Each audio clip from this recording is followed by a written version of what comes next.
All right, everyone, welcome to Growth Minded Conversations, our new weekly podcast where we're discussing growing lives, businesses, wealth, and mindset.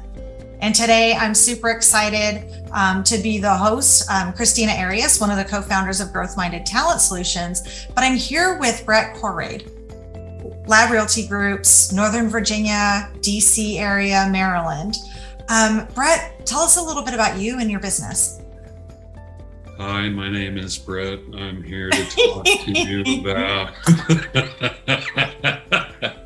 And if that's how you showed up in your business, you and I both know we wouldn't be here today. Absolutely, 100%. Hey, Christina, good to see you. So my name is Brett. My wife and I work together. We are the Lab Realty Group. She's Lisa, and I get second billing, and Brett. And so she's been a licensed realtor for 24 years. I spent a career as a Navy pilot for 25 years, wrapped up as Director of Legislative Affairs out of the Pentagon and on the Hill. And then I went into real estate. Lisa and I spent a lot of time talking about the and then what after it was time to hang up the fireproof pajamas. And she kept on saying real estate, and I kept on saying, I'm good. I've seen what you do. I can't deal with people like that. And I prefer to fly in jets off of the end of aircraft carriers in the middle of the ocean than deal with real estate. Is that what? Yeah, exactly. But you know what's funny is what I came to understand in the last fistful of years in my career is that as much as the adrenaline stuff really got me going, obviously, and got me excited, what my heart was really passionate about was interpersonal leadership, mentoring and counseling the guys and gals that worked for me, and crisis management and strategic planning and operational, right? And all of these things that go into being a successful military officer also are the exact same skills and talents that go into being a top tier crush it real estate agent. Mentoring, high pressure, high stakes, high stress, advising, getting people together, like everything, all those skills land perfectly in real estate. And after I worked with a few clients, what I realized is when it's a really good transaction and when it's a really good relationship, I would literally, and still do after 6 years now full-time, doing this full-time, I literally get the same buzz that I would when I roll in behind the boat to land on the boat. It's amazing. So been doing this full time for, like I said, about 6 years, and been growing, and we just insist on keeping the bar high for us and everybody that works for us. I love that. So we now have a new way to recruit people into real estate that if they're adrenaline junkies, they can get the same high. Yeah. Other side of the deal that's gone sideways, they keep it together and all that. I'm just saying, I'm going out and recruiting people tomorrow with that one liner. Look for people that have been in a cockpit and make decisions quick and have a gregarious personality, and you're going to create. Oh, wait, you have to have a personality? Okay, never mind. Pretty incredible real estate team if you use that as a recipe, I'm telling you. Right? Absolutely. So Lisa's been in the business, give or take 24 years, yep. Right? You've been full-time in it, hands-on 6. Yep. What was it that happened in your business that led you to know it was time to go beyond just you and Lisa and actually start looking to hire some support for you guys? My life started sucking.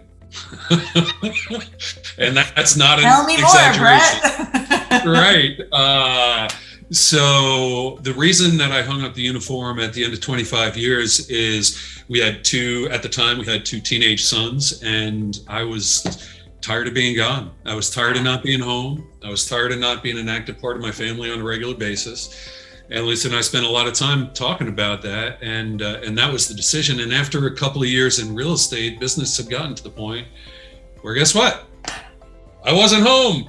And when I was super busy, and I was on the phone, and I was on the computer, and I wasn't an active part of the family. And we were literally right back where we were when we said, it's time to hang up this career and do something different. And I got to a point where I was looking at myself in the mirror, and I'm like, all right, look, what's important in your life? And does the way I'm living my life reflect what I am saying is important? And the answer was no. And so I knew it was time to make some changes. And there are people, I'm going to make the assumption that there are some of our listeners that have absolutely struggled with that work-life balance, right? Especially in the industry that we're in real estate. And to your point, it happens whether we're in real estate or not, right? You were gone, you were high stakes in your career, right? Over the years, and yet you were missing out on what was most important to you. Some people might make a choice to take a step back, right? And not lean into the business, not lean into growth, right? And just go, you know what, enough is enough. We're going to do this much business every year. You made a different decision, right? You chose to say no. How do we continue the growth trajectory and find the right leverage or people to help us with that, so that you can still do that advising, the mentoring, all the things that you love with real estate, and be present with family. Is that fair? I might be connecting some dots, but yeah, no, and that's an accurate way to connect the dots. That's an honest way to connect the dots. I absolutely, one of the solutions, or one of the courses of action that Lisa and I had talked about was, all right, well, maybe we just need to say no to clients and refer people out, and we only work with this small little group of people that we want to work with, and and have a much simpler, quieter life. And that was absolutely one of the options. And I've never been a step away from adversity kind of personality, even, right? So I started out as a commercial fisherman when I was 12 years old in the family business. So I kind of learned work hard and don't say no way early in my life. And so Lisa and I really kind of leaned into that part of it and just said it's time to figure out how to do it differently if we're going to achieve what we had decided we wanted to achieve, which was really not about our family, and it wasn't about our own financial situation. It was about how do we get to a point where we can give more and still pay for college tuitions and still pay for mortgages. Awesome. So this was really about how to give, is what it turned into. So tell us about, you guys have the conversation, you make the decision, you're going to lean into the growth, you're going to lean into the storm, right? Lean right into that. Tell me about that process, maybe when you first decided, and then what next steps you took and what that journey was like. Yeah. So, remember I kind of summarized, how did I know it was time? And I said, because my life sucked. Yeah. And so it was a pretty simple answer, right? Or, well, it was a simple answer. It wasn't an easy process after the answer. The simple answer was, I need leverage. I need people or persons to help do stuff, because there was too much requirement, not enough resource, and I needed to spread that out a little bit.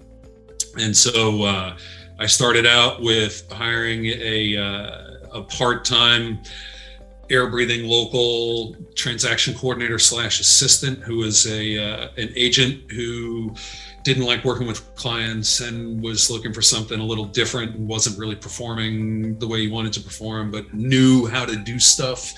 And that was kind of maddening, honestly. Great guy.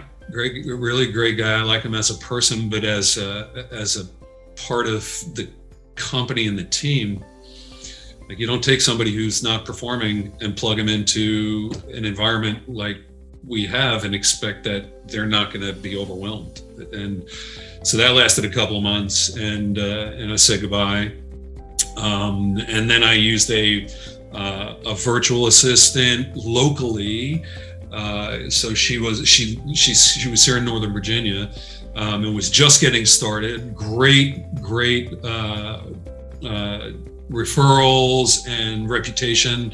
I talked to a lot of people that she had worked with in a different capacity as an executive assistant to a very high-powered person in the DC area, and that was also very frustrating because she didn't know real estate, and things were moving so fast that I didn't have time to stop and train because things were just building.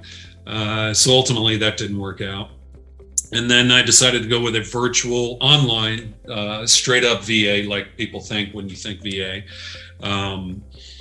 And I picked I got a batch of 5 people. I got to interview 3 people, and I picked somebody out of that 3-person virtual interview. And she was good, but she just wasn't, she had a hard time sustaining. So I'd get her trained up, and then she'd kind of slide back down a little bit. So that one didn't work out. And so at this point in time, I took a breath, right? I was in coaching with a pretty incredible coach, and had already gone through a previous coach and was frustrated by that experience, and did a bunch of asking around, like people that knew me and loved me and understood me. I'm like, I need somebody that's going to be able to coach me, not somebody that everybody's like, oh, they're great. And I got pointed in the direction of this pretty awesome coach by 2 different people in 2 different places. And I had a call with her, and she said, yeah, I don't have room on my schedule. And then she said yes, and that was about a year plus ago, and it's just awesome. So I offer all of that because I had somebody in my life that I trusted, professionally as well as personally. And so I was able to step back and listen and hear in a totally different way.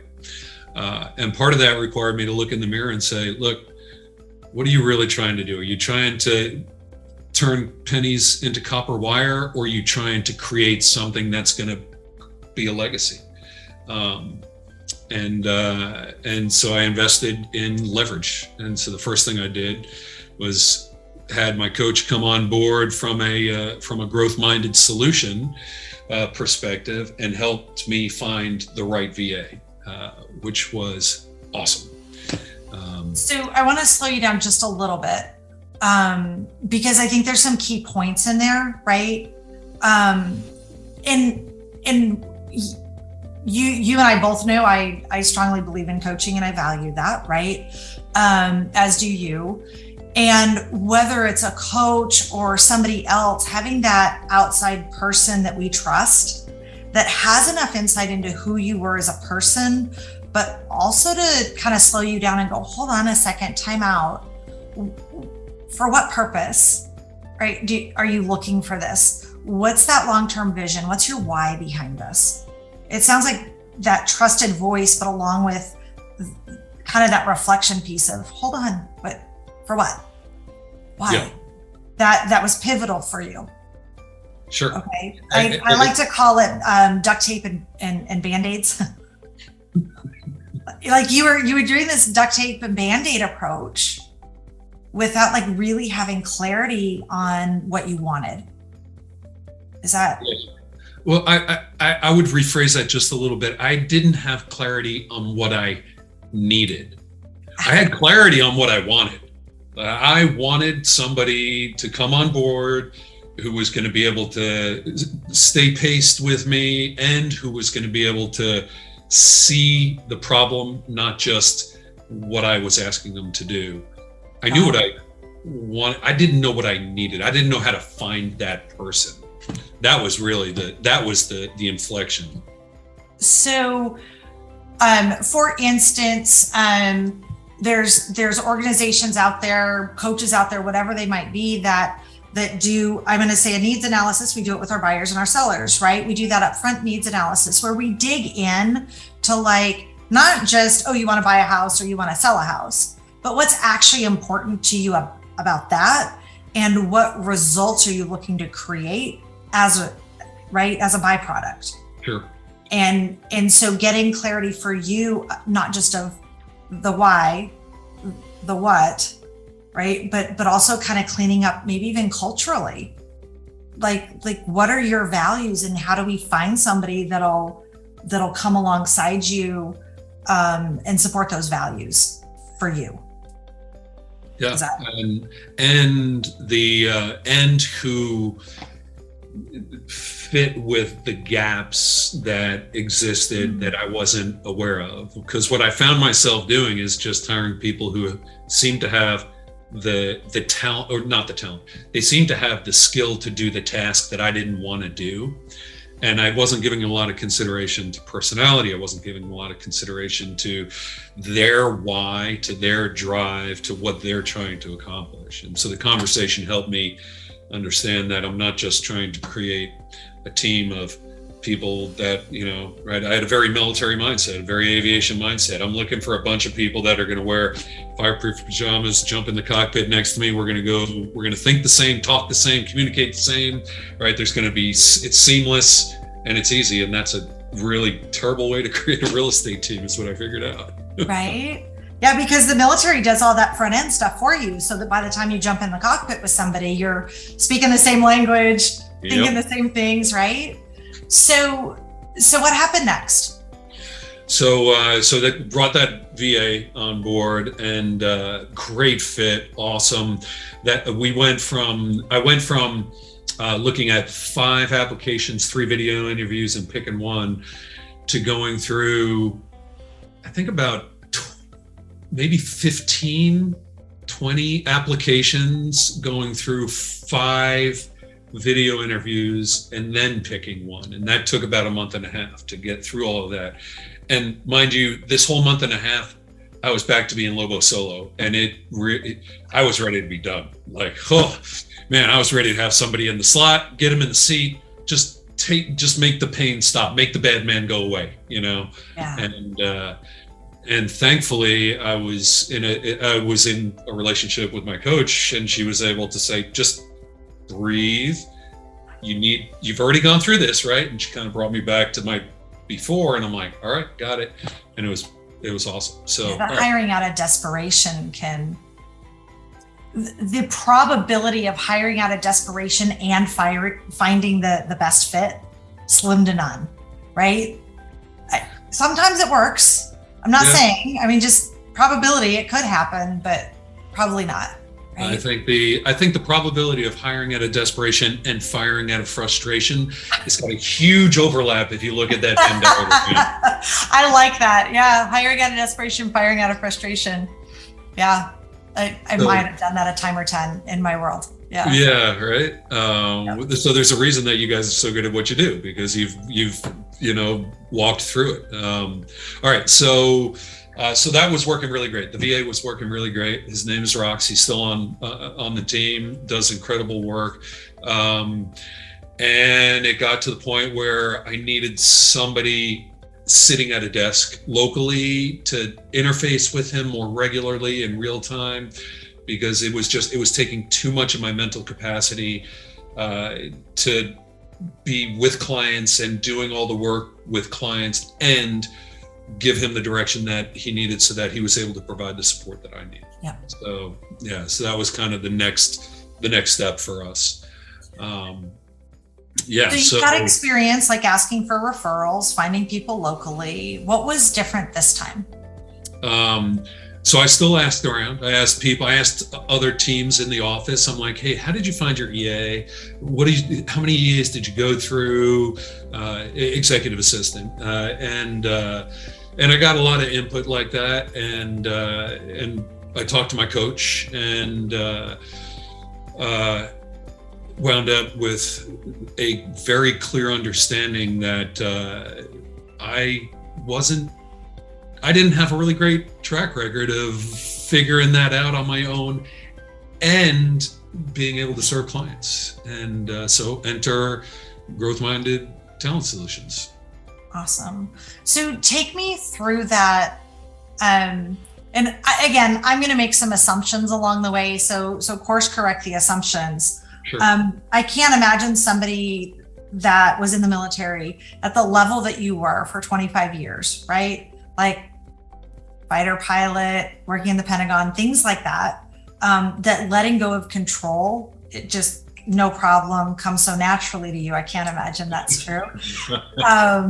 So letting go of that control over the process, right? And not just trusting the process, but trusting the people that were handling it. Tell me a little bit about that side of that experience for you. Letting go of control. So I heard a quote a month ago or so at Keller Williams Mega Camp, and it was actually not about leverage, it was about finances. And I wish I could attribute it off the top of my head because it was such a great quote. But what the speaker said is the most expensive line item on a P&L is ego. Ooh. Right? Oh yeah, that one. Hey, you leave me out of this. Yeah. and so I started realizing what was going on was because I'm coming out of my entire life, right, from commercial fisherman to what I did in the Navy, all of that had a very high cost of error. You make mistakes in either of those situations, and there's going to be, I'm not trying to overstate it, but there's going to be a lot of broken people and or dead people, right? Right. And so that's a lot of, right, 25 years plus I was 12. So that's 36 years of being in an operating environment where the cost of failure is unacceptably high. Yeah. And what I realized is that was really bleeding over into my business paradigm. And what I didn't realize at the time was that in order to be successful as an entrepreneur, I had to become very comfortable with making mistakes and failing and learning and getting up and moving forward again. And that it's not life and death, right? Because it had been life and death for so long. Sure. And yet in real estate, not so much. Yeah. I mean, and I would say that, I would joke about it. There, people would be like, oh, hey, how's business going? I'm like, man, it's awesome. I got X number of these, X number of that, and you know what? Nobody's going to die today, and I don't have to worry about it. So that, the sound came out of my face, but it wasn't coming from my heart. It was just a quip. And what I came to understand is that it's okay. It's okay, and it's actually a requirement for really strong growth to be willing to A, make the mistake, and B, here's the ego part, accept that I'm not better than everybody at everything. There's tons of people out there that are better at me, better at doing what I want to do than I am. And that was a hard thing for me to get over. Right. My dad lives in my mind with that one, the jack of all trades, master of none. Right. I mean, we might be really, really good at a whole lot of things as a jack of all trades. And yet in real estate, especially, right, as a business owner, it puts that cap, that ceiling on us if we have to keep it all to ourselves. Right. Admirals, just to close out that point, admirals and generals, general and flag officers, they're generalists. They're good at a lot of stuff, right? Might be a kick-ass fighter pilot, but you put the star on, that's not your job anymore. Your job is to do all kinds of different stuff. Yep. You don't see anybody wearing a star in their collar turning a wrench. No. No. But they oversee the people that turn the wrench. That's right. They're running the organization, and that was a mindset shift that I had to go through. So as you went through that process with Growth Minded Talent, right? Because they did. I mean, I'm part of it, so I know, right? Like we do we put the ad out there, we do the resume review for you, we do the phone screen, we do every single step to kind of weed out all the no's for you, like oh, good Lord, no, right? Those people get weeded out so they never get put in front of you, right? So you don't fall in love with their personality and not be able to separate what an amazing human they are from whether or not they can actually do what you need them to do in your business. And then you get to meet them finally, in those last few steps. On the other side of all that, right? Knowing how amazing Helena's been, right? Since we brought her on, trained her and all of that stuff. If you were to look back and talk about what your highs and your disappointments were going through that process, what were they?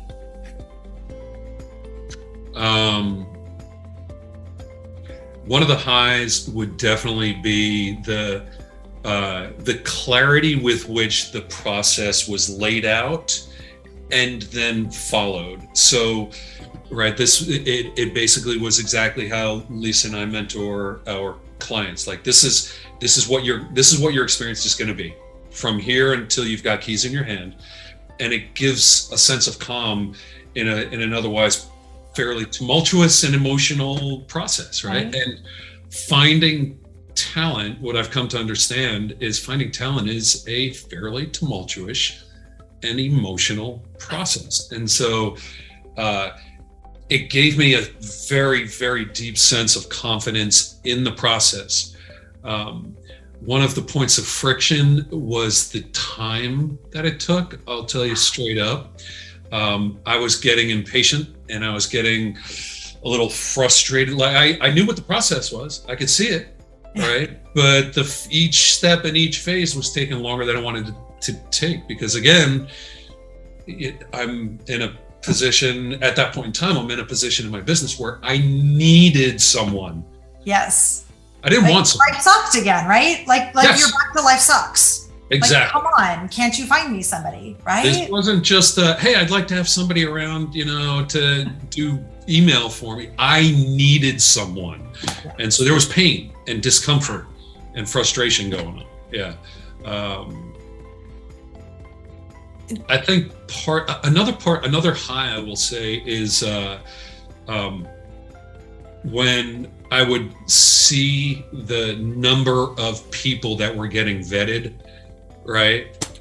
And I'm like, this is not your fly-by-night guy in the office says, oh yeah, I can run an ad on, wherever, and yeah. Let me put that in the group Facebook page and see what totally shows find up, you right? somebody. I did it for 4 other agents, and I realized this is not that. This is a very serious and very focused process that's very committed to making sure that every single person they introduce to one of their clients is going to be a crushing home run. Yeah. You caused me to be curious, so I pulled up the ad real quick. We had 85 candidates that applied. Yep.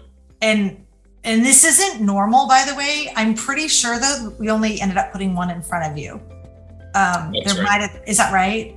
Yeah. So I want you to think, we went through 84 people that were hard no's. But at different points in the stage, which was another part of the frustration that I experienced, right? Is because we're like, we're so close. That's right. And I'm like, Lord, please, I need to breathe and I need to sleep. And we're almost there. And then I'd get, so we're gonna eliminate so and so from consideration because of this part of the process. Just like,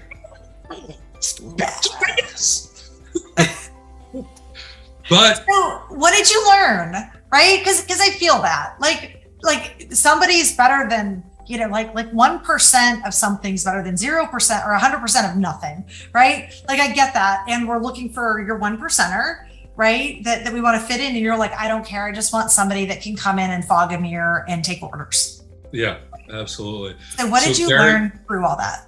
Gary Keller says, never hire out of pain, right? And what I really want everybody to understand is 2 things. One, there's a difference between hiring out of pain and hiring out of need, but they probably feel really, really similar, right? Yeah. That's something I figured out. And the other thing is, because they feel similar, emotionally and mentally, my experience was very, very similar. And so what I came to understand is that, and I might just be talking to myself, I will fully admit that, when you're in the midst of, when I use I language, Brett, when I am in the midst of that kind of an environment, I have a really hard time getting my hands around objectivity and wisdom, because there's so much emotion going on in there. And so what Growth Minded Talent really brought to the table was objectivity and wisdom.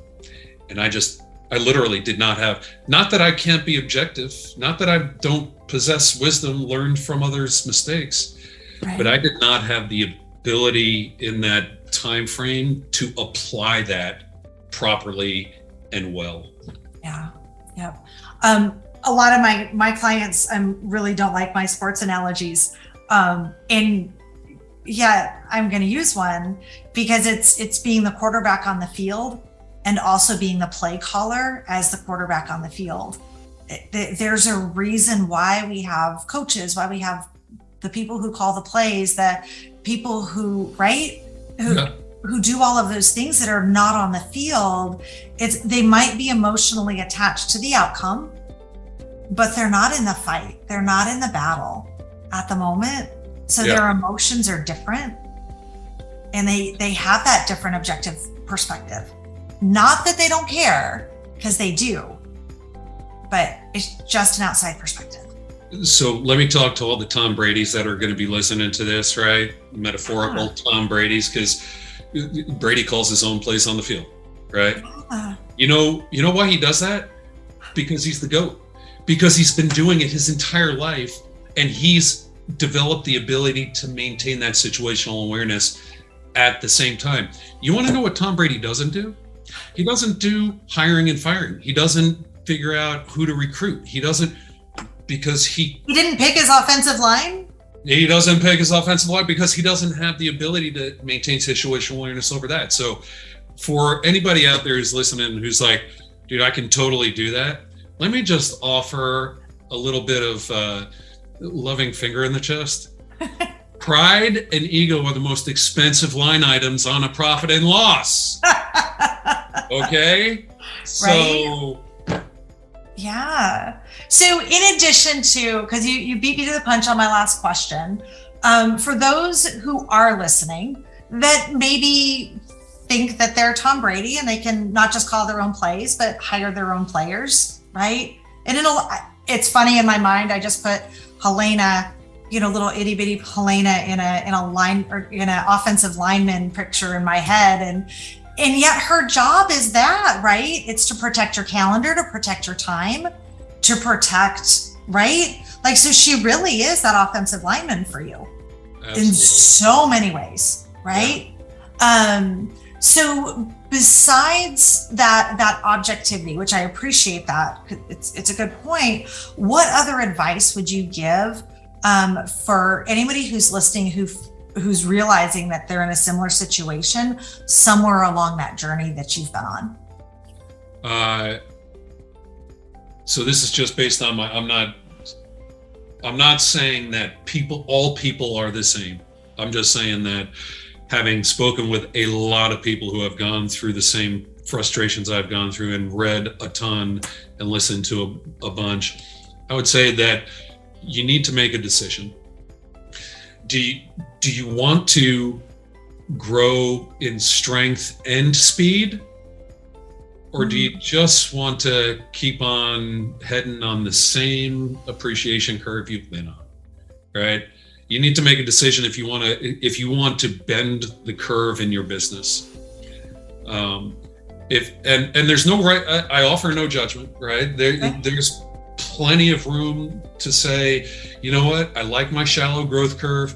This works for me. Then do it yourself. That's totally a reasonable approach. If you're looking at it and you're like, I want my life back, and I want it back quickly, and I want to create future capacity and growth, then just get real with yourself and realize that, for me, what I realized is I can either bleed this money out over 3 years and hate my life, or I can make an investment and get it done. I was hoping a whole hell of a lot quicker than it did, but I was willing to wait 85 people for the right person. Or you can make that investment, instead of 3 years, you can make that investment in a month, and know, literally beyond a shadow of a doubt, that you've got an incredible strategic piece of talent sitting in your team right out of the gate. And the changes that's going to create in your team is just going to be, you think you can imagine, and I'm here to tell you, you can't. When your talent that you hire starts looking at you and going, and this is from somebody who hired somebody who had pretty much zero real estate experience, right? Helena's incredible. She had worked for a title company for a little while. That was about it. And she was just like managing a really small piece. over the course of within the first 90 days, she's asking me questions like, why are you doing it like that? Doesn't it make more sense to fill in the blank? Like, you take somebody from 0 to there in your team, you want to talk about getting excited about what's about to happen? Forget about it. This is so cool. So one of my questions I used to ask my dad, I don't know, my dad's coming up a lot today. One of the questions I used to ask my dad growing up when we'd see like a cool sports car was not how fast can the car go, but how fast can the car go fast? And it sounds to me like that is what, number one, slowing yourself down, letting go of control, and dealing with the frustration to find the right human. And then also bringing in trusted voices, right? To help find that right person. Help not just your car, your business go fast, but it helped it go faster. Yes. Yeah, absolutely. That's awesome. So I don't take offense at you staring at me on this Zoom and thinking about your dad. Like, let's just clear that up. Well, you know, he was on a Mariner type of boats, but you know. Right. Yeah. Right. For everybody out there that's not looking at the Zoom, I am not an old guy. Okay, I'm a retired. No, as a matter of fact, I'm older than you, I think, or not. But it's really darn close. We'll rock paper scissors later. No. So thinking back, so what? Rox, you brought Rox on board. How long ago? How long has your VA been? Hitting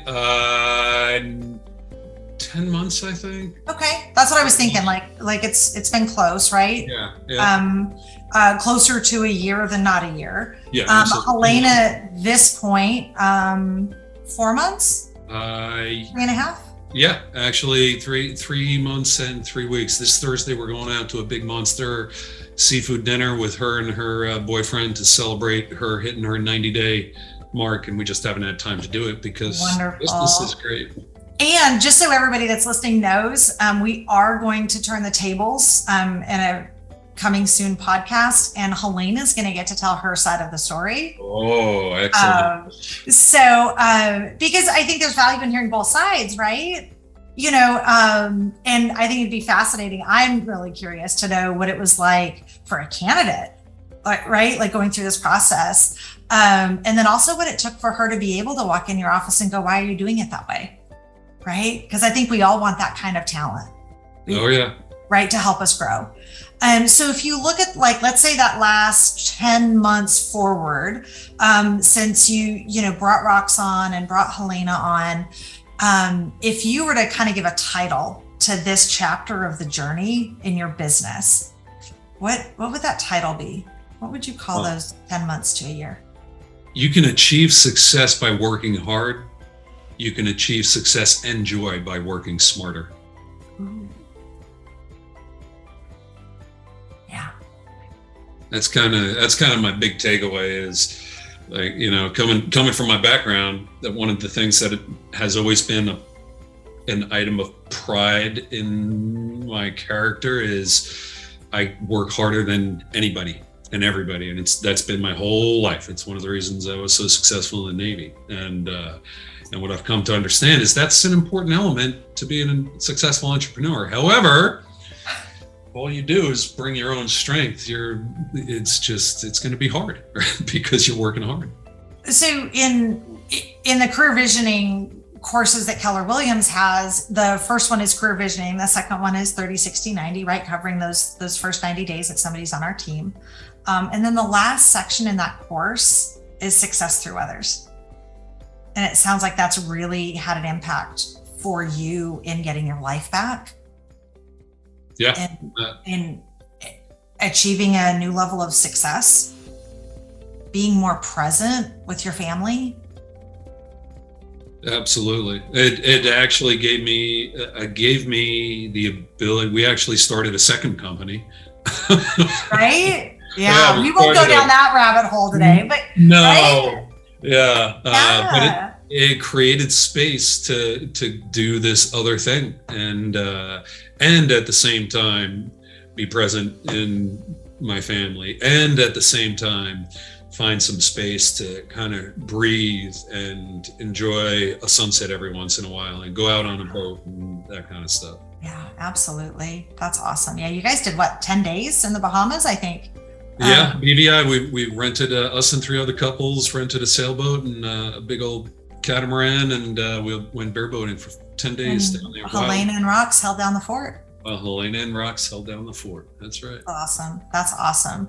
Well, Brett, I want to thank you so much for joining us today, for sharing this journey, right? Sometimes I know it can be, it's really good to put out the life is perfect. Look at this amazing hire, right? It's really easy to put that stuff out there. And yet to be willing to step into a space and share not just that side of it, but the frustrations, the struggles, it's not always perfect. When we pull back the curtain, I appreciate that, because I think it's in that space that our listeners can apply the lessons, look and reflect at where it is in their world, and hopefully create their own growth-minded conversations and steps forward on the other side of this. So thank you so much for your time today.